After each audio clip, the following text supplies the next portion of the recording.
Hey everyone, welcome to Matt's Garage. Today I'm going to review the four-wheel disc brake kit from Tom's. Not really a review, it's sort of my impressions of the installation because I finished installing it.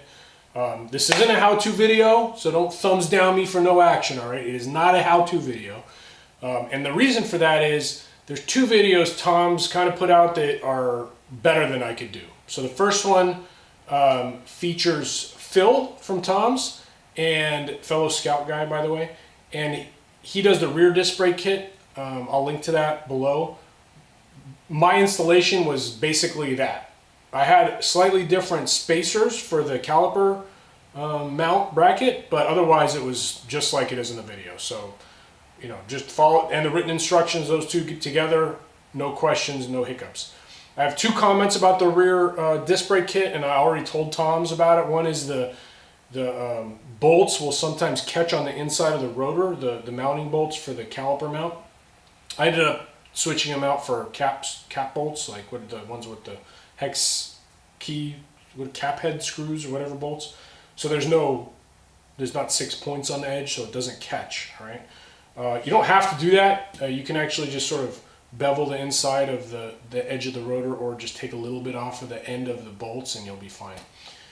The second thing is, I'm going to cut to the video here.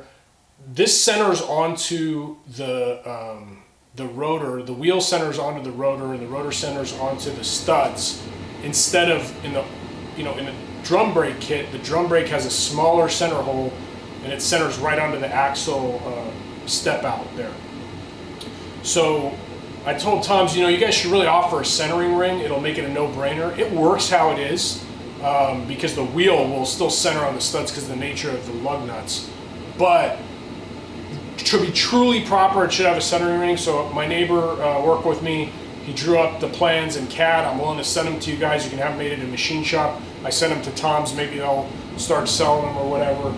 But that would be a good upgrade for that kit, and that's designed to tack right onto your axle. So you just need to put 2 or 3 good tacks of that onto your axle, and it'll just sort of like stay there as a centering ring for your rotors and your wheels. Other than that, great kit, high quality calipers. I really like the parking brake mechanism, so I'm super excited to have that on the truck. And then on the front disc brake kit, all I can say is OEM. It is like OEM. I mean, everything fits together perfectly.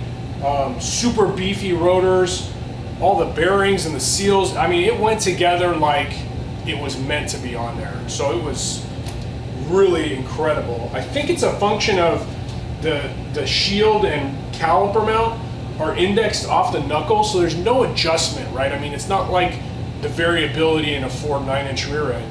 All these Dana 44 knuckles are machined surfaces, so it's a no-brainer. It just bolts together. It's super easy. All the hardware was high quality. The wheel studs are high quality.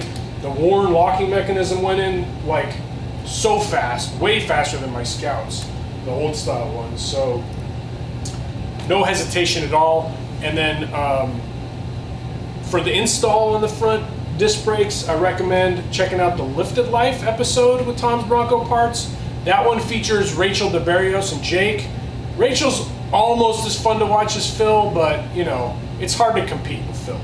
So check that out for the install. Highly recommend this. And I wanted to follow up on a question people had on my knuckles. When I did the knuckles, remember they were super stiff. Check this out. I actually went back and torqued the insert down to 50 and this down to 100. And check this out. Smooth as silk. And I think it has something to do with either me beating on it or installing this and putting some weight on the knuckle, and it just loosened right up. So no worries there about over tightening and not being able to move it. And yeah, this is ready to go on. Thanks to Chris Z for the tips on installing it, and thanks to Nashville Early Bronco's first episode from 3 years ago, where he did the bushings on his front axle. I've referred to that like twice now, just getting ready to do this install, hopefully this weekend. So that's it. That's my sort of impressions of the Tom's four-wheel disc brake kit.